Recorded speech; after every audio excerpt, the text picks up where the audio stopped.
तो सभी प्यारे बच्चों को गुड इवनिंग। कैसे आप लोग? एकदम बढ़िया। और आज फिर आप सभी का मैथ का क्लास होने जा रहा है। और आज की क्लास में हम लोग सुबह में हम लोग बाबू इंट्रोडक्शन क्लास किए थे चैप्टर नंबर 12 का, और अभी हम लोग उसी चैप्टर का पार्ट 2 करने जा रहे हैं। पिछले क्लास में हम लोग ने अर्धवृत्त से संबंधित थोड़ी पढ़ा था बाबू, उससे हम लोग संबंधित सवाल भी कर रहे थे। कुछ सवाल, एक सवाल आपको दिए थे बनाने के लिए, आप सभी को याद भी होगा, है कि नहीं? याद होगा आप सभी को, जो बच्चे सुबह में क्लास किए होंगे यूट्यूब पे, आप सभी को याद होगा कि सुबह में हम एक सवाल आपको दिए थे जिसमें दिए थे कि अर्धवृत्त का परिधि 72 सेंटीमीटर है तो उसका व्यास कितना होगा। मुझे याद है बाबू, ठीक ना? तो सबसे पहले आप लोग बताएंगे कि आप लोग कैसे हैं, एकदम बढ़िया है ना? और आप लोग की तैयारी एकदम बढ़िया से चल रहा है ना बाबू लोग? जल्दी से एक बार बताएंगे, सभी लोग कमेंट करेंगे जल्दी से फटाफट। और एक बार आप सभी का नाम हो जाए, एप्लीकेशन पे क्लास है तो आप सभी का एक बार नाम हो जाए। हमारे साथ जुड़ चुके हैं अंकित कुमार जी है, एमडी दानिश जी है, इसके बाद अनुराग आनंद जी है, इसके बाद अभिषेक आनंद जी है, दुर्गा कुमारी है, गुलदस्ता है, इसके बाद राज अंशु कुमार जी है, सुजीत कुमार जी है, सृष्टि जी है, दुर्गा, इसके बाद नमन राय जी है, तृप्ति झा जी है, पूजा कुमारी है, साक्षी पटेल जी है, इसके बाद प्रियांशु कुमार यादव जी है, संजना राज जी है, प्रभात रंजन जी है, काजल, इसके बाद लवकुश कुमार जी है, दिव्यांशु, ज्योति, आयुष, युवराज, और भी हमारे साथ बहुत सारे बच्चे जुड़ चुके हैं। तो सभी बच्चे एक बार फिर से स्वागत, अभिनंदन हम करते हैं आप सभी को फिर से एक बार प्यारा सा गुड इवनिंग। आप लोग कैसे बाबू लोग? एकदम बढ़िया होंगे। और आप लोग क्लास का इंतजार कर रहे थे कि पार्ट 2 अभी आप लोग का जो होने वाला है उसका इंतजार कर रहे थे, क्योंकि आप लोग को नोटिफिकेशन लगभग आधा घंटा आप लोग को मिला होगा, ठीक ना? आधा घंटा पहले आप सभी को नोटिफिकेशन मिला होगा, है कि नहीं? तो चलिए हम लोग क्लास को स्टार्ट करते हैं, कंटिन्यू करते हैं बाबू। और आज बाबू अभी सुबह में हम लोग इंट्रोडक्शन क्लास किए थे इसका, और अभी हम लोग इसका पार्ट 2 करने जा रहे हैं बाबू। और ये चैप्टर का नाम आप सभी को पता होगा, वृत्त से संबंधित चैप्टर है बाबू ये चैप्टर का नाम। और इसमें हम आपको एक सवाल दिए थे बनाने के लिए, आप सभी को याद होगा। और बहुत सारे बच्चे इसका आंसर भी बताए थे। हमने आपसे व्यास पूछा था, एक बच्चा आंसर अभी बता रहे हैं कि सर व्यास 28 सेंटीमीटर होगा। बिल्कुल बाबू 28 सेंटीमीटर आपका व्यास होगा, क्योंकि हमने क्वेश्चन दिया था आपको बनाने के लिए। क्या दिया था? कि अर्धवृत्त का, बाबू ध्यान से सुनना, अर्धवृत्त का परिधि कितना दिया था? मैंने आपको दिया था 72 सेंटीमीटर। कितना दिया था बाबू? 72 सेंटीमीटर दिया था। और आपसे हमने पूछा था कि इसका व्यास कितना होगा, इसका व्यास बताओ कितना होगा। तो आपने इसको बनाया होगा बाबू, सभी लोग बनाया होगा इसको। तो क्या निकला व्यास? बताओ व्यास कितना निकला? बहुत सारे बच्चे 28 सेंटीमीटर बता रहे हैं बाबू। बिल्कुल सही है, क्योंकि यहां पे जब आप त्रिज्या निकालोगे तो त्रिज्या का वैल्यू जो होगा, त्रिज्या का जो मान होगा वो आपका यहां पे 14 सेंटीमीटर आएगा बाबू। त्रिज्या का वैल्यू कितना आएगा? तो आपका त्रिज्या का वैल्यू यहां पे 14 सेंटीमीटर आएगा। और वो व्यास निकालना है तो व्यास जो होता है त्रिज्या का दुगना होता है, तो 14 का दुगना करिएगा तो आपका 28 सेंटीमीटर आ जाएगा बाबू। देखिए कैसे इसको बनाएंगे। यहां पे अर्धवृत्त का परिधि दिया गया 72, और आप लोग जानते हैं कि अर्धवृत्त का परिधि होता है r इंटू पाई प्लस 2 होता है बाबू। अर्धवृत्त का परिधि क्या होता है? r इंटू पाई प्लस 2 होता है। और इसके बराबर बाबू हम लोग 72 लेंगे, और यहां पे बाबू r का मान निकालेंगे हम लोग, क्योंकि पाई का मान हम लोग का 22/7 हो जाएगा, प्लस का 2 बाबू। यहां पे हम लोग सॉल्व इसको करेंगे, इसको सॉल्व करेंगे बाबू। तो यहां से हम लोग का देखो, यहां पे इसके बट्टा में कुछ नहीं बाबू, तो 1। यहां पे हम लोग भिन्न का जोड़ करेंगे, एलसीएम 7 हो जाएगा। यहां पे 22 होगा, 1 7 7 तो 7 गुना 14 बाबू, बराबर में 72। एकदम ध्यान से समझना, बराबर में बाबू 72। अब देखो यहां पे क्या होगा, 36/7, मतलब r गुना हो जाएगा 36/7, बराबर में 72 बाबू। तो r बराबर होगा 72 गुना 7, और बट्टा में कितना? 36 हो जाएगा बाबू। 36 गुना 72, तो r का मान आपका आ जाएगा 14 सेंटीमीटर बाबू r का मान आएगा। आपको निकालना व्यास, तो व्यास क्या होता है? व्यास बाबू आपका होता है त्रिज्या का दुगना, 2 गुने त्रिज्या होता है बाबू व्यास। तो यहां पे त्रिज्या का वैल्यू 14 आया है, तो हम लोग का व्यास कितना हो जाएगा? 14 दूना 28 सेंटीमीटर हो जाएगा। समझ में आया बाबू? जल्दी से बताओ आप लोग, एक बार कमेंट करो जल्दी से आप लोग, आप सभी को समझ में आया? जल्दी से आप लोग बताओ बाबू, यहां पे व्यास कितना हो जाएगा? तो आप कहेंगे सर व्यास हो जाएगा हम लोग का 28 सेंटीमीटर। व्यास कितना हो जाएगा? 28 सेंटीमीटर हो जाएगा। जल्दी से बाबू आप लोग बताएंगे। एक सवाल और देते बाबू बनाने के लिए, आप लोग को बनाइएगा एक सवाल आप लोग जल्दी से। यहां पे बाबू एक क्वेश्चन और देते हैं अर्धवृत्त का, ध्यान देना। यहां पे अर्धवृत्त का बाबू परिधि, यहां पे हम आपको देते हैं 144 सेंटीमीटर बाबू। परिधि यहां पे 144 सेंटीमीटर है बाबू। तो इसका व्यास कितना होगा? सबसे पहले इसका आपको त्रिज्या निकालना है, इसका त्रिज्या कितना होगा और इसका व्यास कितना होगा। जल्दी से आप लोग मुझे बताओ, निकाल के जल्दी से आप लोग मुझे बताओ कि कितना कितना होगा, त्रिज्या कितना होगा और व्यास कितना होगा। जल्दी से बाबू बताएंगे आप। हाँ बाबू, इस बार होगा, इस बार क्लास स्पेशल क्लास होगा। हाँ, इस बार हम रविवार को स्पेशल क्लास रखेंगे। और रविवार का गुरुजी आप मेरा मैसेज को इग्नोर करते हैं बाबू, नंदिनी शर्मा नहीं करते बाबू, ठीक ना। चलिए इसका सबसे पहले आप त्रिज्या बाबू व्यास निकालिए आप लोग, जल्दी से बाबू बताइए। हाँ बाबू, एकदम बेसिक से ही पढ़ा रहे हैं आप सभी को। बेसिक से नहीं पढ़ा रहे तो फिर ये चीज कैसे बता रहे हैं? एकदम बेसिक से ही पढ़ा रहे हैं आप लोग को बाबू, ठीक ना।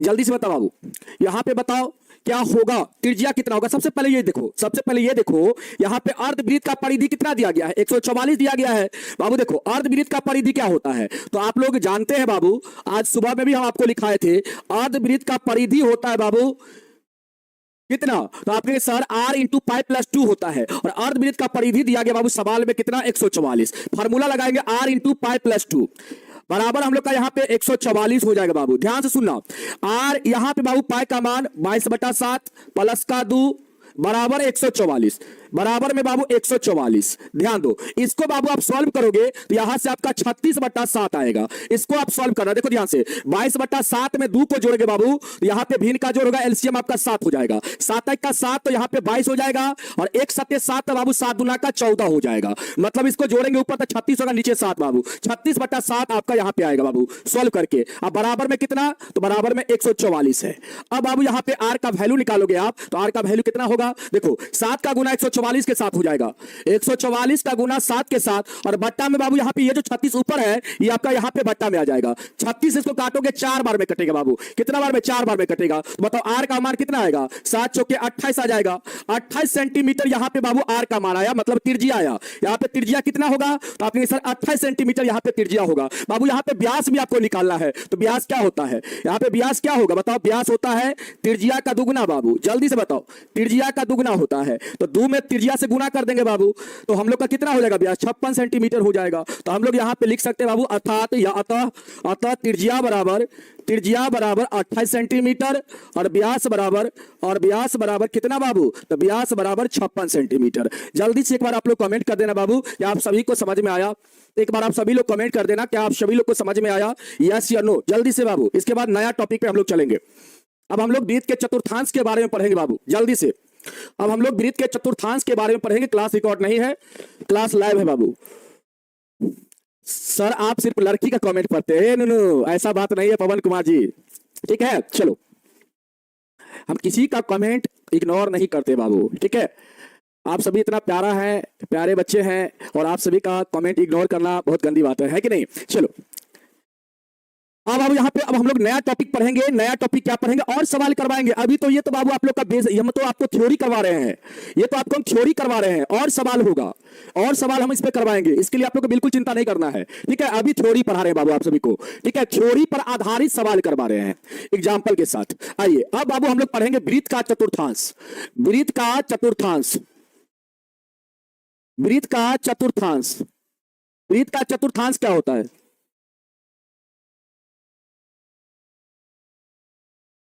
क्वाड्रेंट ऑफ सर्किल बाबू। वृत्त के चतुर्थांश के बारे में अब हम लोग पढ़ेंगे, ये क्या होता है। तो बाबू ध्यान देना, यहाँ पे एकदम ध्यान से समझने का प्रयास करना बाबू। वृत्त का चतुर्थांश करने का मतलब वृत्त का चौथा भाग। देखो यहाँ पे ध्यान से, वृत्त का चतुर्थांश करने का मतलब बाबू वृत्त का चौथा भाग। जल्दी से कमेंट करो आप लोग, वृत्त का चतुर्थांश करने का मतलब वृत्त का चौथा भाग बाबू। देखो यहाँ पे वृत्त का हम लोग चौथा भाग करेंगे, मतलब 4 हिस्सा करेंगे। तो इस प्रकार से करेंगे बाबू हम लोग, देखो ध्यान से, इस प्रकार से हम लोग का 4 वृत्त 4 पार्ट में बटेगा।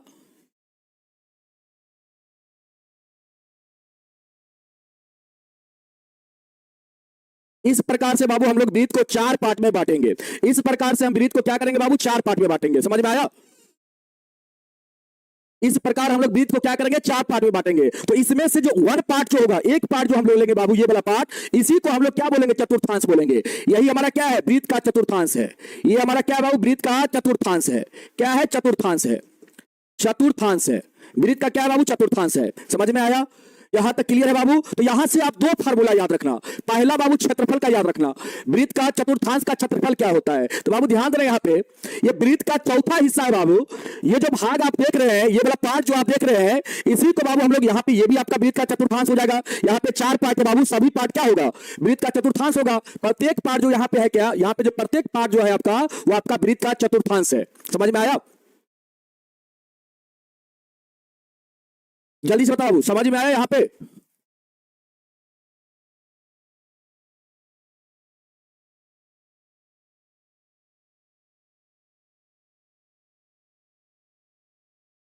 या आप ऐसे इसको फिगर बना लीजिए, आप ऐसे फिगर बना सकते हैं बाबू, यहां पे देखो इस प्रकार आप फिगर बना लीजिए। ये भी आपका क्या है, वृत्त का चौथा भाग है बाबू।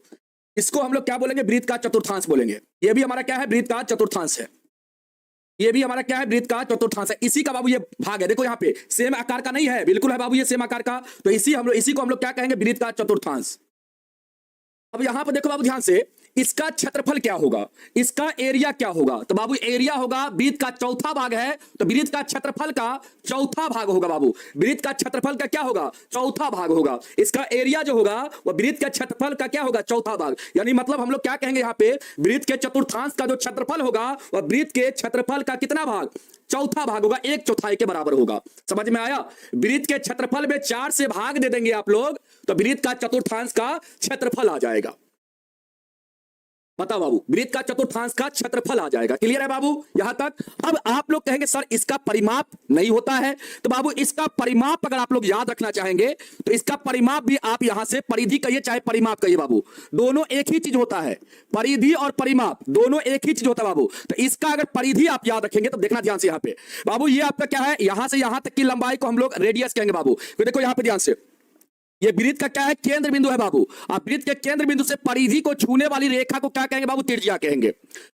वृत्त के केंद्र बिंदु से परिधि को छूने वाली रेखा को त्रिज्या कहते हैं बाबू। तो ये भी आपका त्रिज्या हो जाएगा, ये भी परिधि को छू रहा है तो ये भी आपका त्रिज्या हो जाएगा।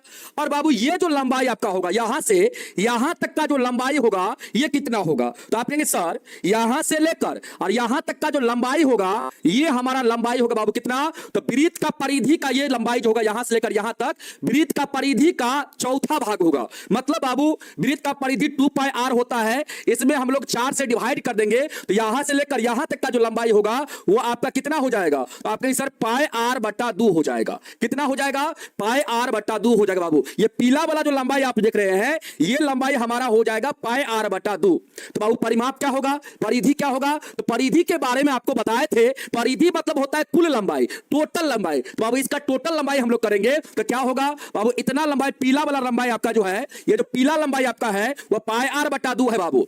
देखिए हरियरका कलर का लंबाई यहां से यहां और यहां से यहां बाबू, मतलब यहां से यहां r फिर यहां से यहां r, मतलब कितना हो जाएगा आपके सर r + r मतलब 2r हो जाएगा। समझ में आया बाबू। अब यहां से r आप कॉमन ले लेंगे तो बाबू यहां पे आपका बचेगा π/2 और यहां पे आपका बचेगा 2। यही क्या हो जाएगा, यही आपका वृत्त के चतुर्थांश का बाबू क्या हो जाएगा, वृत्त के चतुर्थांश का परिमाप हो जाएगा। आया यहां तक समझ में। एक बार आप लोग मुझे कमेंट करके बताना कि यस सर यहां तक क्लियर है। यहां तक क्लियर है तो बाबू एक बार बताना, यहां तक अगर क्लियर है तो एक बार बताना कि यस सर यहां तक क्लियर है।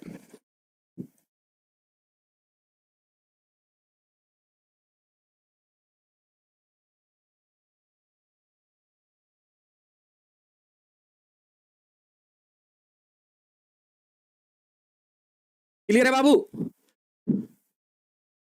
हम आपको सारा फार्मूला बाबू समझा समझा के पढ़ा रहे हैं ताकि आपको ध्यान रहे। देखो बाबू वृत्त का चतुर्थांश का क्षेत्रफल क्या हो जाएगा, पूरा वृत्त का ये चौथा भाग है तो वृत्त का क्षेत्रफल होता है बाबू πr²। इसमें 4 से डिवाइड कर देंगे हम लोग तो ये हमारा हो जाएगा वृत्त के चतुर्थांश का क्षेत्रफल। क्लियर है बाबू। अब देखो ध्यान से, वृत्त के चतुर्थांश का परिमाप निकालना है बाबू। तो यहां पर देखिए ये वाला लंबाई, पिंक वाला लंबाई यहां से लेकर यहां तक का जो लंबाई होगा बाबू ये वृत्त का परिधि का चौथा भाग होगा। वृत्त का परिधि 2πr होता है, इसका चौथा भाग करेंगे हम लोग तो यहां पे हम लोग का कितना हो जाएगा, πr/2 हो जाएगा बाबू। वृत्त का परिधि का अगर चौथा भाग आप करते हैं तो πr/2 हो जाएगा। यहां से यहां तक का लंबाई आपका हो गया πr/2 बाबू, और यहां से यहां तक का लंबाई r और यहां से यहां तक का लंबाई r, तो टोटल लंबाई कितना हो जाएगा। आप कहेंगे सर यहां से यहां तक का लंबाई, पिंक वाला लंबाई πr/2 है और यहां से यहां तक का लंबाई सर r है, इसको जोड़ लेंगे। फिर यहां से यहां तक का लंबाई सर r है, इसको भी जोड़ लेंगे। तो यहां पे कितना हो जाएगा आपके सर πr/2 और प्लस में सर r + r 2r हो जाएगा। सर दोनों में r कॉमन है तो यहां पे कॉमन r हो जाएगा, तब π/2 बचेगा और यहां पे कितना बाबू, यहां पे आपका 2 बचेगा। यही क्या हो जाएगा, वृत्त के चतुर्थांश का क्षेत्रफल हो जाएगा, सॉरी परिमाप हो जाएगा। वृत्त के चतुर्थांश का क्या हो जाएगा, परिमाप हो जाएगा। अब आया समझ में, जल्दी से आप मुझे बताना। अब तो समझ में आ गया होगा, अब तो क्लियर है बाबू, जल्दी से बताओ। अब तो क्लियर है। इस पर सवाल हम देते बाबू बनाने के लिए, आ जाइए। इस पर हम आपको सवाल देते बाबू बनाने के लिए, 1-2 सवाल इस पर आप लोग बनाएंगे, इसके बाद हम लोग आगे बढ़ेंगे बाबू। आइए क्वेश्चन यहां पे है, यदि वृत्त का त्रिज्या 14 सेंटीमीटर हो तो वृत्त के चतुर्थांश का, तो वृत्त के चतुर्थांश का चतुर्थांश का चतुर्थांश का क्षेत्रफल क्षेत्रफल एवं परिमाप ज्ञात कीजिए, एवं परिमाप ज्ञात कीजिए। जल्दी से बाबू बताएंगे आप लोग आंसर, आराम आराम से पढ़ना है। ज्ञात कीजिए जल्दी से बाबू, इसका आंसर आप लोग बताइए तो कितना होगा, इसका क्षेत्रफल कितना होगा वृत्त के चतुर्थांश का। और बाबू आप लोग मुझे बताना कि वृत्त के चतुर्थांश का क्षेत्रफल कितना होगा और परिमाप कितना होगा। जल्दी से बाबू, सभी लोग जल्दी से बताओ। एक्सरसाइज बाबू हो सकता है कल से स्टार्ट कर दे, अगर आज थ्योरी कंप्लीट हो जाएगा तो कल से आप सभी को एक्सरसाइज स्टार्ट कर देंगे, ठीक है। चलो बाबू यहां पे देखो ध्यान से, यहां पे त्रिज्या कितना दिया गया है, तो त्रिज्या आपका दिया गया है बाबू 14 सेंटीमीटर। कितना दिया गया है, 14 सेंटीमीटर बाबू। और अभी आपको बताया है वृत्त का चतुर्थांश का क्षेत्रफल क्या होता है, तो वृत्त का चतुर्थांश का क्षेत्रफल होता है बाबू पाई आर स्क्वायर बटा 4 होता है ना बाबू। यहाँ पे पाई का मान रखो 22/7, आर का मान बाबू 14 है, स्क्वायर है तो 2 बार गुणा के रूप में लिखो इस प्रकार से, और बट्टा में बाबू 4। यहां से काटो बाबू, कटने वाला है काटो, 7 से इसको काटो 2 बार में कटेगा, और 2 से बाबू 4 को काटोगे 2 बार में, फिर 2 से 14 को काटो 7 बार में। अब यहां से आप गुना करोगे तो कितना होगा, 154 सेंटीमीटर स्क्वायर हो जाएगा। 154 सेंटीमीटर क्या हो जाएगा बाबू, स्क्वायर हो जाएगा। समझ में आया। वृत्त के चतुर्थांश का यहां पे क्षेत्रफल कितना होगा, 154 सेंटीमीटर स्क्वायर, 154 सेंटीमीटर स्क्वायर हो जाएगा। समझ में आया बाबू, 154 सेंटीमीटर स्क्वायर हो जाएगा। क्लियर है। सर आप मेरा डॉट सॉल्व नहीं करते हैं, अभिषेक कुमार राय जी। बाबू अब सभी का डॉट सॉल्व होगा, थोड़ा सा हम कुछ आप लोग को ब्रह्मास्त्र बुक तैयार करने में थोड़ा सा बिजी थे, ठीक ना। अब सभी का डॉट, आप डॉट का टेंशन ही नहीं लीजिए, आपका जो भी डॉट होगा ना बाबू, हम सारा परीक्षा स्पेशल क्लास में एक एक क्वेश्चन को चुन चुन के हम करवा देंगे, उसके लिए आपको घबराना ही नहीं है। अरे आपसे ज्यादा चिंता आपके ये बड़े भाई का है, ठीक ना। और हमें कहां तक आपको पहुंचाना है बाबू, वह मुझे पता है। अरे भाई आपका अच्छा नंबर आएगा, आप अच्छा नंबर से पास करेंगे तो मेरा नाम होगा, आपका भी नाम होगा, आपके माता पिता का नाम होगा। तो क्या हम आपके लिए जब सोच नहीं सकते हैं, आपके लिए हम मेहनत नहीं करते हैं बाबू, बिल्कुल करते हैं, आपसे ज्यादा हम सोचते हैं बाबू। तो आपको बिल्कुल आपको चिंता करने की आवश्यकता नहीं है, आप बिल्कुल चिंता छोड़ दीजिए। हम जितना आपको बताते हैं उतना करते जाइए, एग्जाम के लिए सफिशिएंट है बाबू। एग्जाम में किस लेवल का क्वेश्चन आता है हम सारा चीज आपको बताएंगे। अभी तो आपका सिलेबस हम बता रहे हैं बाबू, सिलेबस थोड़ा सा खत्म होने दीजिए, इसके बाद देखिएगा हम जो क्वेश्चन आपको करवाएंगे ना, आप सारा क्वेश्चन का रिवीजन करके चल जाइएगा तो 3 घंटा 15 मिनट आपको मैथ में बनाने में समय लगता है, सॉरी 3 घंटा 15 मिनट मिलता है बाबू समय मैथ को बनाने के लिए। तो उसमें बाबू आप देखेंगे ना, जब आपका मैथ अच्छा तरह से स्ट्रांग हो जाएगा, पकड़ बन जाएगा आपको मैथ में, हम पकड़ बनाएंगे आपसे, ये भी आप रखिए दिमाग में, आपसे हम पकड़ बनवाएंगे बाबू, जैसे होगा वैसे बनवाएंगे, ठीक है ना। तो इसके लिए आपको चिंता नहीं करना है, सारा सवाल आपसे बनेगा, सारा सवाल बनेगा बाबू।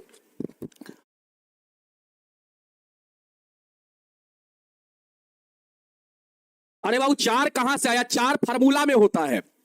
वृत्त का चतुर्थांश का क्षेत्रफल होता है पाई आर स्क्वायर बटा 4 होता है बाबू। पाई का मान 22/7, आर स्क्वायर है तो आर का यहां पे बाबू मान रखेंगे हम लोग, आर स्क्वायर कहने का मतलब आर गुने आर बाबू। तो यहां पे आपका 14 गुने 14 हो जाएगा बाबू। 7 से काटेंगे 14 को 2 बार में कटेगा, फिर 2 से 4 को काट के 2 बार में, फिर 2 से 14 को काट दिया 7 बार में, और 22 7 का गुना करके बाबू लिखे हैं 154। अब यहां पे आपको परिमाप निकालना है बाबू, वृत्त का चतुर्थांश का क्या निकालना है, परिमाप।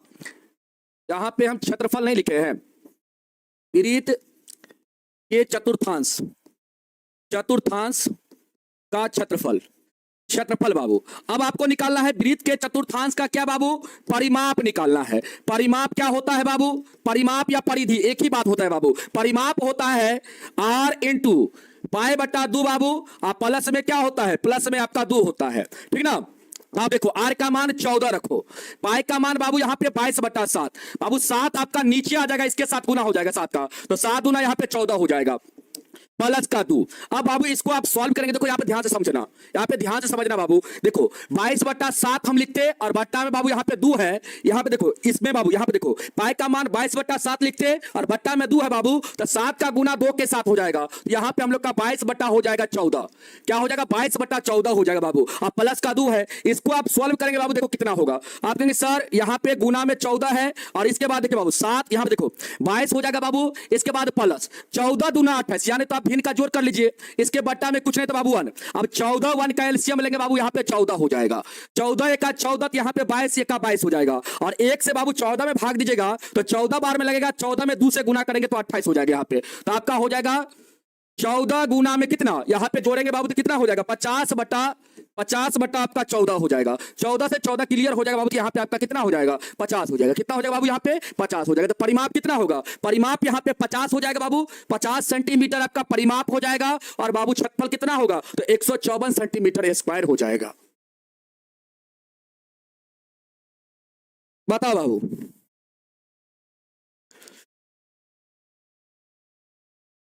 क्लियर है? चलो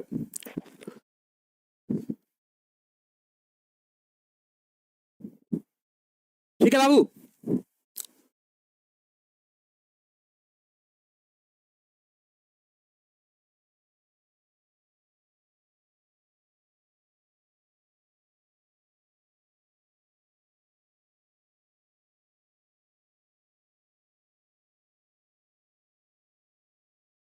कहां पे गलत है, कहां पे गलत है, गलत कहां पे है बताओ, गलत गलत कहां पे है, कहां पे गलत है बाबू, रॉन्ग कहां पे, रॉन्ग कहां पे है। अरे वृत्त के चतुर्थांश का परिमाप यही होता है r इंटू पाई बट्टा 2 प्लस का 2 बाबू, यही होता है ना, यही आपको लिखाए थे, यही आपको बाबू यहां पे लिखा है, देखो ध्यान से, यहां पे देखो, यहां पे r इंटू पाई बट्टा 2 प्लस का 2 बाबू। कहां पे मिस्टेक है बताओ, बताओ कहां पे मिस्टेक है, हैं? आप बोल रहे गलत क्यों पढ़ाते हैं, ए बाबू थोड़ा सा ज्यादा एक्सपीरियंस हमारे पास है, ठीक ना, ठीक ना, थोड़ा सा ज्यादा एक्सपीरियंस हमारे पास है। तुम्हारा अभी एज 15 साल है, हम 15 साल से पढ़ाइए रहे हैं, ठीक है ना, अभी तुम्हारा एज 15 साल है, हम 15 साल से पढ़ा रहे हैं। बताओ इतना बच्चा को हम अभी तक पढ़ा दिए ना बाबू, जो मैथ में 100 में 100 लाया है, बहुत सारे बच्चे आपको मिलेंगे। कभी आना, कभी अगर कभी टॉपर वेरिफिकेशन होगा, फिर बाबू टॉपर सम्मेलन होता है, उसमें आने का अगर मौका मिलेगा ना, तो फिर मुलाकात हम लोग करेंगे। तो ऐसे नहीं बोलिए बाबू, अगर नहीं आपको समझ में आ रहा है तो बोलिए नहीं समझ में आ रहा है सर, फिर से बताइए, फिर से हम बताएंगे, ठीक है। चलो एक सवाल और आप लोग बनाएंगे बाबू, यहाँ पे त्रिज्या बाबू, यहाँ पे देखो ध्यान से, त्रिज्या यहाँ पे बाबू, यदि वृत्त का त्रिज्या, यदि वृत्त का त्रिज्या बाबू, यहाँ पे ध्यान दो, वृत्त का त्रिज्या 7 सेंटीमीटर है बाबू, नहीं तो वृत्त का परिधि बाबू, यहाँ पे हम लिखते हैं वृत्त का परिधि, वृत्त का परिधि, वृत्त का परिधि बाबू, वृत्त का परिधि, वृत्त का परिधि 44 सेंटीमीटर, 44 सेंटीमीटर हो तो वृत्त के चतुर्थांश का क्षेत्रफल कितना होगा, बताओ बाबू, चतुर्थांश का क्षेत्रफल कितना होगा, बताओ बाबू, इसका क्षेत्रफल कितना होगा चतुर्थांश का,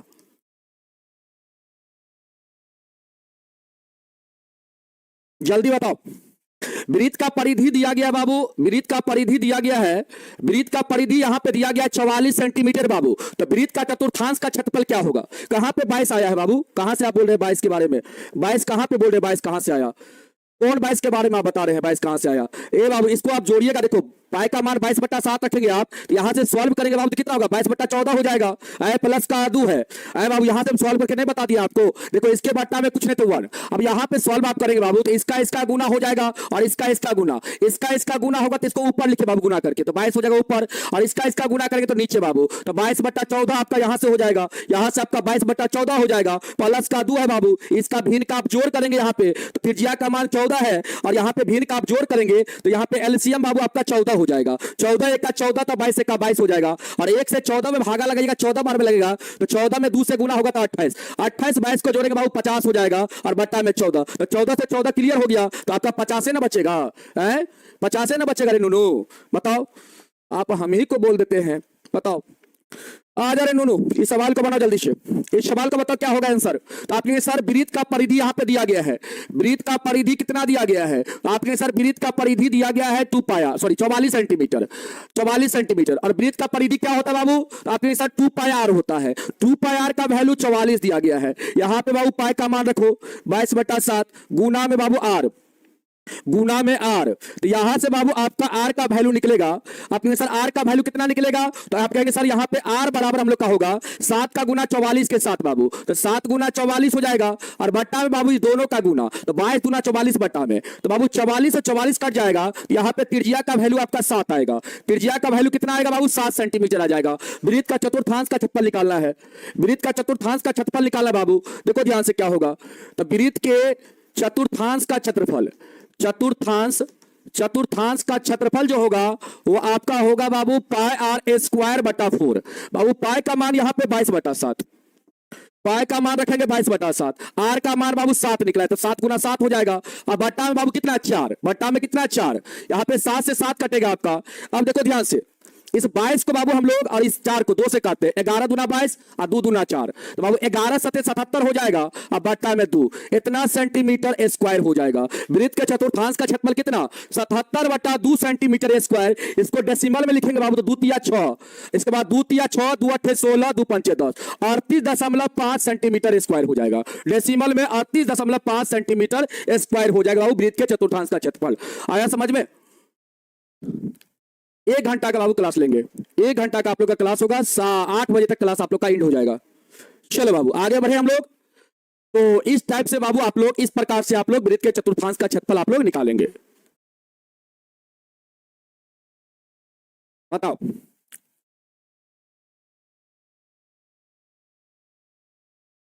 2 पाई आर कहां से लिखे? अरे बाबू वृत्त का परिधि होता है 2 पाई आर, तो 2 पाई आर का वैल्यू हो जाएगा 44, पाई का वैल्यू पुट करेंगे 22/7 और गुना में बाबू आर, तो आर का मान निकलेगा 7 का गुना 44 के साथ होगा और इस दोनों का गुना करके बाबू बट्टा में लेंगे तो 44 से 44 कटेगा, आपका आर का मान 7 हो जाएगा। अब वृत्त का चतुर्थांश का क्षेत्रफल होता है पाई आर स्क्वायर बटा 4, यहाँ पे पाई का मान 22/7 और आर का मान बाबू 7 रखेंगे तो 7 यहाँ पे 7 का स्क्वायर करेंगे बाबू तो वही चीज हो जाएगा, 7 गुना 7 करिए चाहे 7 का स्क्वायर कर दीजिए तो 7 गुना 7 49 होता है, 7 का स्क्वायर भी 49 होता है, तो बात बराबर हो जाएगा। बटा बाबू 4, यहां से हम लोग काट कोट के क्या लिख दिए 77/2 बाबू, या कह सकते हैं 38.5। यहां पे आपका जो क्षेत्रफल का मान होगा वो आपका 38.5 सेंटीमीटर स्क्वायर हो जाएगा। क्लियर है बाबू? चलिए आगे बढ़ते बाबू हम लोग। अगला सवाल, अगला आप लोग का जो यहाँ पे टाइप है बाबू, अब टाइप, अब अगला जो आप लोग का कंसेप्ट है वो आपका कंसेप्ट है बलाई का। बलाई या छल्ला, बलाई या छल्ला, इसको इंग्लिश में बाबू हम लोग कहते हैं रिंग। क्या कहते हैं हम लोग? रिंग कहते हैं। बलाई या छल्ला का कंसेप्ट हम लोग जानेंगे बाबू। बलाई क्या होता है? तो बलाई बाबू होता है, देखो आप वृत्त जानते हैं बाबू, जब 2 या 2 से अधिक वृत्त का केंद्र बिंदु बाबू एक ही होता है तो उसको सकेंद्री वृत्त कहते हैं बाबू। उसको क्या कहते हैं हम लोग? सकेंद्री वृत्त कहते हैं। जिस 2 या 2 से अधिक वृत्त का केंद्र एक ही होता है तो उसे हम लोग कहते हैं सकेंद्री वृत्त बाबू। यहाँ पे हम लोग 2 वृत्त बाबू लेंगे, ठीक ना?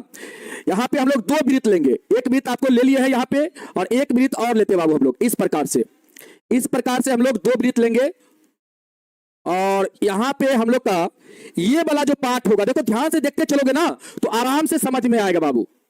चतुर्थांश का मतलब होता है यहाँ पे बाबू, किसी भी चीज का चतुर्थांश मतलब उसका चौथा भाग होता है। वृत्त का चतुर्थांश मतलब वृत्त का चौथा भाग। समझ में आया?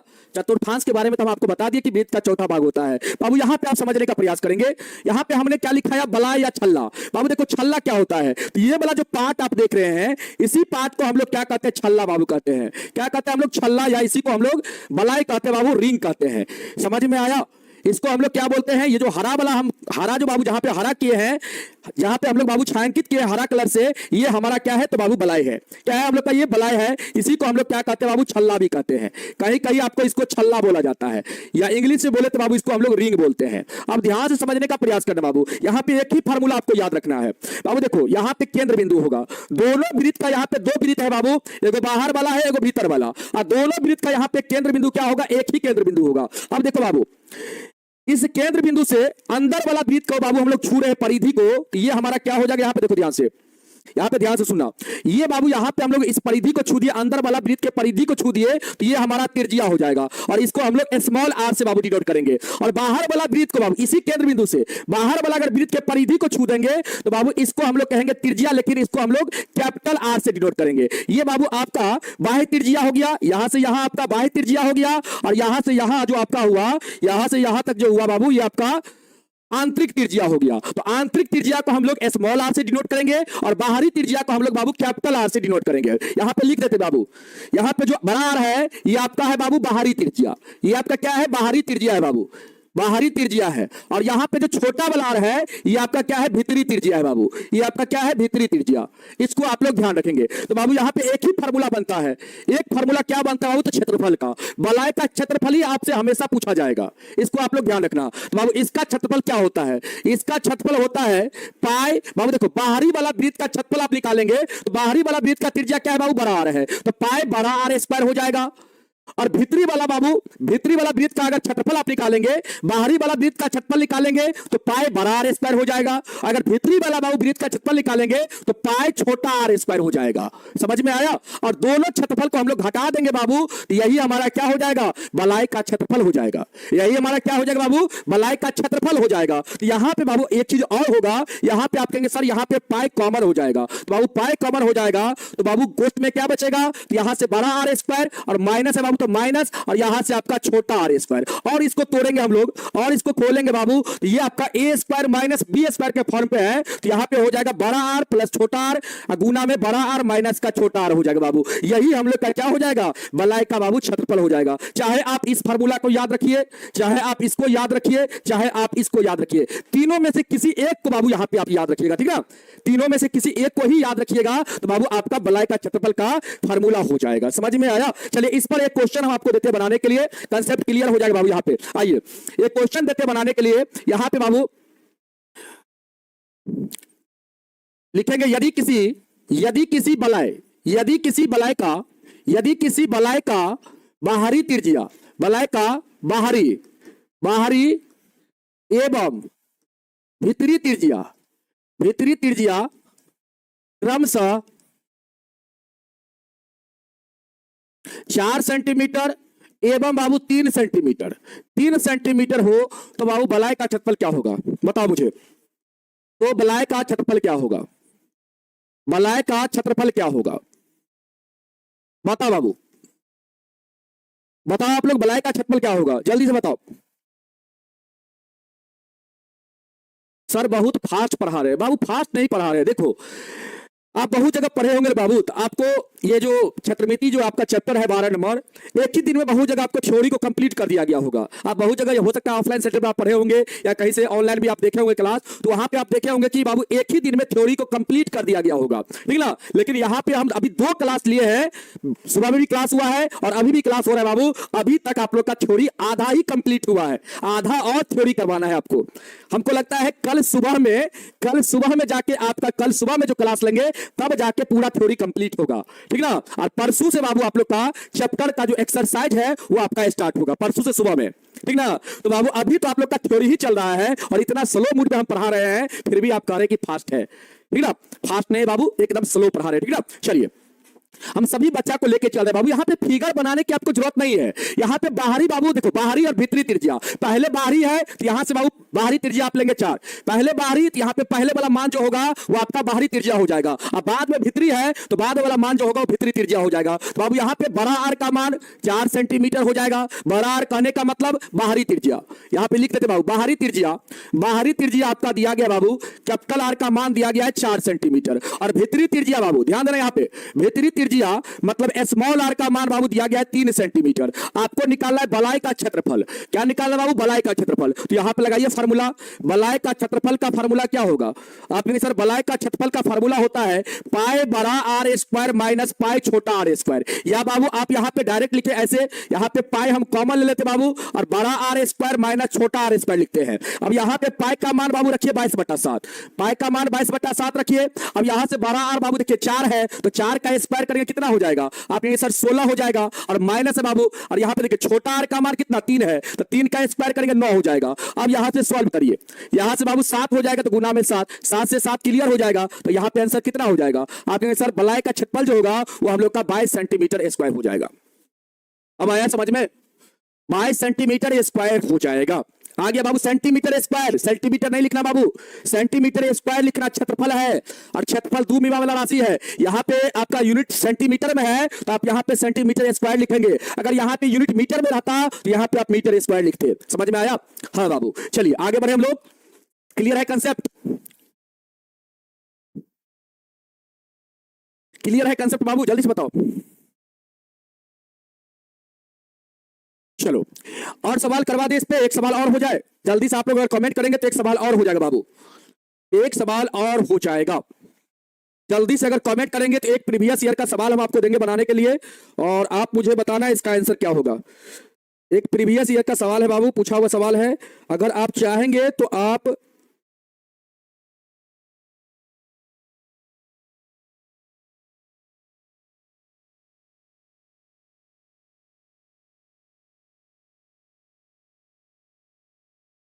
ये बनाने के लिए, चलिए यहां पे बाबू हम एक सवाल और आपको देते बनाने के लिए। आ जाइए, यहां पे हम डायरेक्ट सवाल ही लिख देते बाबू शॉर्टकट में। यहां पे एक बलय है बाबू जिसका बाहरी त्रिज्या, बलय का बाबू बाहरी त्रिज्या, ध्यान दो, यहां पे बाहरी त्रिज्या दिया गया है। बाहरी त्रिज्या बाबू कैपिटल आर का वैल्यू दिया गया है 23 सेंटीमीटर। ये प्रीवियस ईयर का सवाल है बाबू। बाहरी त्रिज्या दिया गया 23 सेंटीमीटर और भीतरी त्रिज्या दिया गया है, भीतरी त्रिज्या बलय का दिया गया बाबू, भीतरी त्रिज्या ये आपका 2022 का पूछा गया सवाल है। भीतरी त्रिज्या 21 सेंटीमीटर दिया गया है। कितना? 21 सेंटीमीटर दिया गया बाबू, ठीक है। और इसका क्षेत्रफल आपको निकालना है। बताओ इसका क्षेत्रफल कितना होगा, बताओ बाबू क्षेत्रफल कितना होगा, बताओ इसका क्षेत्रफल कितना होगा, बलय का क्षेत्रफल कितना होगा। सभी लोग इसका आंसर बताओ कितना होगा। ये आपका प्रीवियस ईयर का बाबू, प्रीवियस ईयर का सवाल है 2022 का, 2022 का पूछा हुआ सवाल है। बताओ इसका आंसर क्या होगा। इसके बाद हम लोग बलय के बाद हम लोग पढ़ेंगे त्रिज्यखंड बाबू, सेक्टर के बारे में हम लोग पढ़ेंगे, त्रिज्यखंड के बारे में हम लोग पढ़ेंगे। जल्दी से बाबू बताएंगे इसका आंसर क्या होगा।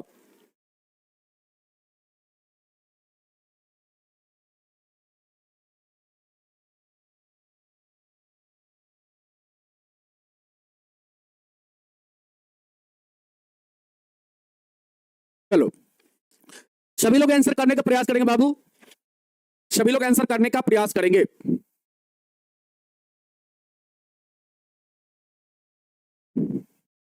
सर हमारा कमेंट है, युवराज पटेल जी पढ़ते बाबू आपका कमेंट, सबका कमेंट हम पढ़ते बाबू। हमको ध्यान रहता है जो हम सवाल दिए हैं उसका आंसर आना चाहिए सबसे पहले। यहाँ पे बाबू सबसे पहले आपका ये सवाल का आंसर आना चाहिए। आप आंसर देने का प्रयास करिए बाबू, सबसे पहले आप लोग आंसर देने का प्रयास करेंगे। यहाँ पे जल्दी से बताएंगे बाबू क्या होगा इसका आंसर। तो आप कहेंगे सर अब ये आप बताया कि बलय का क्षेत्रफल होता है, बलय का क्षेत्रफल क्या होता है। आप कहेंगे सर बलय का क्षेत्रफल होता है, क्षेत्रफल होता है पाई इंटू में बड़ा आर स्क्वायर माइनस का छोटा आर स्क्वायर, ठीक है बाबू।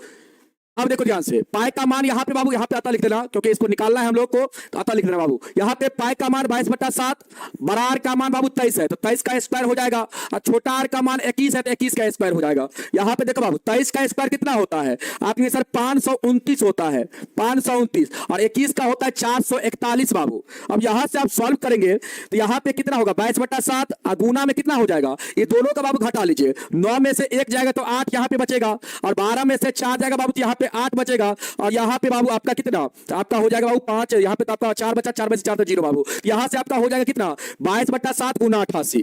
तो बाबू यहाँ पे आपका आंसर कितना हो जाएगा, तो आप कहेंगे सर आंसर हो जाएगा हम लोग का 22 और 88 का गुना करेंगे बाबू, 22 88 का यहाँ पे आप गुना करेंगे ऊपर, और नीचे आपका कितना हो जाएगा, नीचे बाबू 7 हो जाएगा। आप गुना करके मुझे बताओ कितना होगा, इसका गुना करो 22 88 का गुना करेंगे बाबू तो आपका यहाँ पे कितना होगा, 2 8 16 का 6 हो जाएगा, और 2 8 16 2 8 16 दूना 32, और 32 1 33 हो जाएगा, और 8 दूना 16 3 19, 1936 होगा क्या, 1936, 1936 बाबू बटा में कितना 7, इतना सेंटीमीटर स्क्वायर क्या हो जाएगा बाबू, बलय का क्षेत्रफल हो जाएगा। डेसिमल में मत लाइएगा, इतना ही पे छोड़ दीजिएगा बाबू, काम बन जाएगा। इतना ही पे छोड़ दीजिएगा, काम बन जाएगा। डेसिमल में लाने की जरूरत नहीं है यहाँ पे, ठीक ना, डेसिमल में लाने की आपको जरूरत नहीं है, इस टाइप पर छोड़ दीजिएगा, आपका काम बन जाएगा, ठीक ना। यहाँ पे 1936 बट्टा बाबू यहाँ पे आपका 7 हो जाएगा।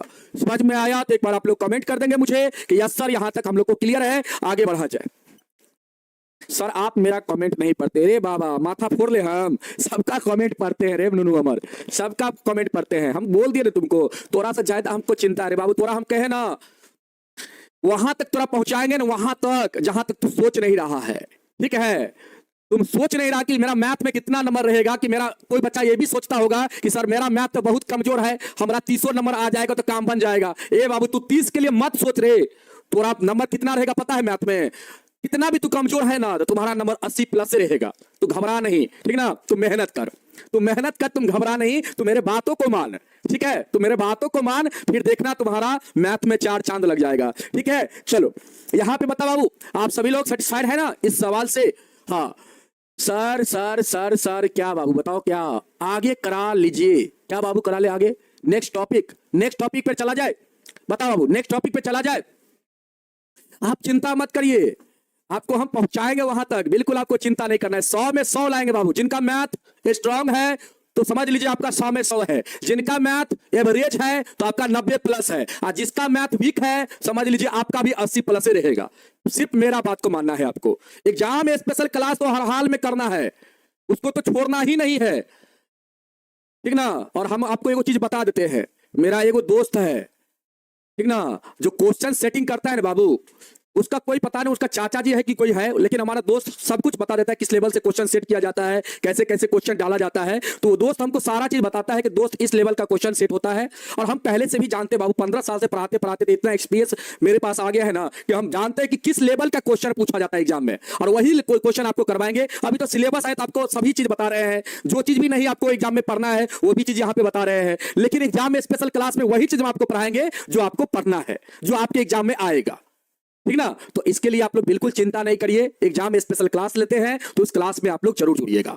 एक एक नंबर बाबू, एक एक नंबर आपका बढ़ेगा। आप देखिएगा ना, अभी आपको लग रहा होगा कि हमको 60 नंबर आ रहा है। आप मात्र 1 महीना क्लास, एग्जाम स्पेशल जब लगातार क्लास चलती है, आप 1 महीना क्लास करके देख लेना, फिर आप देखेंगे कि आपका जो 60 का स्कोरिंग है वो सीधे 90 तक पहुंच जाएगा, मात्र 1 महीना में, ठीक है ना। तो इसीलिए आपको चिंता नहीं करना है। और एग्जाम के रात में, जो एग्जाम आपका अगला दिन है, उस दिन जो क्वेश्चन आपको बता के भेजेंगे ना, वही आपका एग्जाम में आएगा, इसकी हम आपको गारंटी देते हैं। इसके लिए आपको बिल्कुल चिंता नहीं करना। हमको पढ़ाने दो ना यार, तुम लोग पढ़ते चलो। ऐसा नहीं कि नहीं सर एग्जाम के रात में पढ़ा देंगे ना तो फायदा हो जाएगा, हमारा रात में सब क्वेश्चन दे दीजिएगा, हम वही क्वेश्चन को पढ़ के चल जाएंगे तो हमारा बेड़ा पार हो जाएगा। तो वैसा बाबू ऐसा काम मत करना, ठीक है ना। अभी से पढ़ो, अपने मैथ को मजबूत करो, क्योंकि बाबू ये आपका 10th क्लास है, और 10th क्लास तक ही आपको नहीं रहना है, आपको कंपटीशन की दुनिया में भी कूदना है। आने वाला भविष्य में आप कंपटीशन की ओर भी जाएंगे बाबू, आप कंपटीशन की तैयारी भी करेंगे। अगर आप जैसे मन तैसे करके अभी यहाँ पे पास कर जाते हैं, नंबर ले आते हैं, लेकिन जब कंपटीशन की दुनिया में जाएंगे तो वहां पे आपको साथ देने वाला कोई नहीं मिलेगा। वहां पे वही मिलेगा, कौन मिलेगा? ये मिलेगा नहीं, ये बर्नवाल सर नहीं मिलेगा, वहां पे आप ही मिलेंगे, सिर्फ आप मिलेंगे, क्योंकि आपके पास नॉलेज होगा, क्वेश्चन का स्कोरिंग आप करेंगे, तभी जाके आपसे एग्जाम में क्वेश्चन बनेगा। वहां पे कोई नहीं आपको बताएगा कि हम आपको बता देंगे ये पढ़ के चल जाना आ जाएगा, नहीं, बस उस टाइप से नहीं होता है। कंपटीशन एग्जाम में बेसिक से तैयारी करना पड़ता है बाबू। अगर अभी से आपका मैथ स्ट्रांग रहेगा, अभी से आपका मैथ अच्छा रहेगा बाबू, तो आने वाला भविष्य में ही आपको काम देगा, ठीक ना। तो इसके लिए हम आपको बार बार यहाँ से निवेदन करते हैं, यहाँ से आपको समझाते हैं कि आप 10th के लिए तो तैयारी करिए, करवे करिए बाबू, साथ साथ कंपटीशन पे भी आप ध्यान रखिए, ताकि आपका जो मंजिल है, यहां से बहुत डिग्री वाला को हम देख चुके हैं बाबू। 10वां में तो first division 400 plus mark, 450 mark, 460 mark, district topper, इतना तक हम। एगो दीपक जी को हम देखे हैं, मेरा एगो दोस्त है दीपक जी, डिस्ट्रिक्ट टॉपर थे बाबू, और अभी तक वो तैयारी कर रहे हैं। बताइए, लगभग 10 से 12 साल से अभी भी तैयारी कर रहे हैं। मतलब अब बताइए उनका क्या क्या कमी है, भगवान जाने क्या कमी रह गया जो अभी तक उनको जॉब नहीं लगा है, भगवान जाने। लेकिन बाबू एक चीज और आपको बोलेंगे, अगर आप ईमानदारी पूर्वक तैयारी करेंगे, हो सकता है वो डिस्ट्रिक्ट टॉपर बन गए हैं। अभी आप क्लास को यहीं पर समाप्त करेंगे बाबू, नेक्स्ट क्लास में आप लोग को पढ़ाएंगे। थोड़ा सा बात सुन के जाइएगा बाबू, थोड़ा सा बात को सुन के जाइएगा। बहुत सारे बच्चे को क्या होता है, घमंड आ जाता है। जब आप डिस्ट्रिक्ट टॉपर बन जाते हैं या बिहार टॉपर बन जाते हैं तो उसके अंदर घमंड डेवलप हो जाता है कि नहीं, हमसे बढ़ के कोई नहीं है, हमसे बढ़ के कोई नहीं है, ठीक ना। और यही घमंड उसके भीतर भीतर क्या होता है, खाने लगता है। और यही घमंड दीपक जी को भी खा गया है, और ये चीज हम अच्छी तरह से जानते हैं। तो बाबू कभी भी अगर आप टॉपर बनते हैं, कभी भी आप अच्छा नंबर से पास करेंगे, तो अपने अंदर जो घमंड है उसको मत आने दीजिएगा। एक घमंड शब्द जो है उसको नहीं आने दीजिएगा। ये चीज जो होता है बाबू, इंसान को भीतर ही भीतर खा लेता है। समझ में आ गया ना। तो हमेशा जितना आप नॉर्मल रहेंगे, कहा गया है, देखिए ये पानी का बोतल है बाबू, एग्जांपल समझिएगा, ये पानी का बोतल है, इसमें पानी तभी आएगा जब ये खाली होगा। ये हमेशा कहेगा कि हम भर ले हैं, ये हमेशा क्या कहेगा, हम भर ले हैं, तो इसमें पानी नहीं आएगा। भरा हुआ बोतल में पानी नहीं आता है, तो यही होता है घमंड। आप कहेंगे सर हम सब कुछ जानबे करते हैं, तो बाबू कभी जिंदगी में सीख नहीं पाइएगा। सीखने के लिए छोटा से भी सीखना पड़ता है। समझ में आया? आपका अगर छोटा भाई आपसे ज्यादा जानता है, उससे भी सीखिए, वह भी आपका गुरु का काम करेगा। समझ में आया? तो ये चीज हमेशा ध्यान रखना है ना बाबू। घमंड अपने अंदर, कहा गया है ना, फलों से जो लदा हुआ डाली होता है वही झुकता है। बिना फल वाला डाली को देखे बाबू, जब हवा आता है तो एकदम छिड़ियाने लगता है, हैं? नहीं छिड़ियाने लगता है। तो वही चीज होता है, हमेशा झुक के ही रहने में बाबू क्या है, फायदा है। ये चीज को आप लोग याद रखेंगे, ठीक है। तो चलिए बाबू, नेक्स्ट क्लास में, कल की सुबह वाली क्लास में आप लोग जरूर जुड़िएगा और सुबह में उठने का प्रयास करिए, आदत लगाइए बाबू। अगर आपको नींद नहीं खुलता है फिर भी आप बैठिए, बेड पे बैठिएगा ना 10 मिनट, आपका नींद स्वतः आपका भाग जाएगा बाबू, ठीक है। कम से कम सुबह में उठने का प्रयास करेंगे। अभी जितना बच्चा यहाँ पे जुड़ा हुआ है इतना सुबह में नहीं रहता है बच्चा, ठीक है ना। तो हम आपसे यही रिक्वेस्ट करना चाहेंगे कि सुबह में उठ के बाबू क्लास करिए। कल आपको सुबह में त्रिज्यखंड के बारे में बताएंगे, इसके बाद वृत्तखंड के बारे में बताएंगे और इसके बाद आप सभी का ये चैप्टर का थ्योरी कंप्लीट हो जाएगा। समझ में आया बाबू? चलिए, तो आज के लिए बाबू इतना ही, यहीं पर हम लोग क्लास को रखते हैं और नेक्स्ट क्लास में फिर आप लोग से मिलेंगे कल वाली सुबह वाली क्लास में। और कल आप लोग का इसका तीसरा पार्ट होगा और कल हम लोग थ्योरी पढ़ेंगे, कल भी थ्योरी पढ़ेंगे। हो सकता है अगर थ्योरी कंप्लीट हो जाए तो बाबू हम आपको सवाल भी करवा देंगे, एक्सरसाइज 12.1 का, ठीक है। चलो, तो आज के लिए इतना ही, नेक्स्ट क्लास में फिर मिलते हैं बाबू। और आप लोग से यही कहेंगे, हम विनती करेंगे कि आप लोग मन लगा करके पढ़िए बाबू, क्योंकि आप लोग के माता पिता का एक ही सपना है कि मेरा लाल, मेरा बेटा, मेरा बेटी एक दिन मेरा नाम रोशन करेगा, ठीक है बाबू। इसी के साथ हम अपनी क्लास को समाप्त करते हैं। जय हिंद, जय भारत, वंदे मातरम।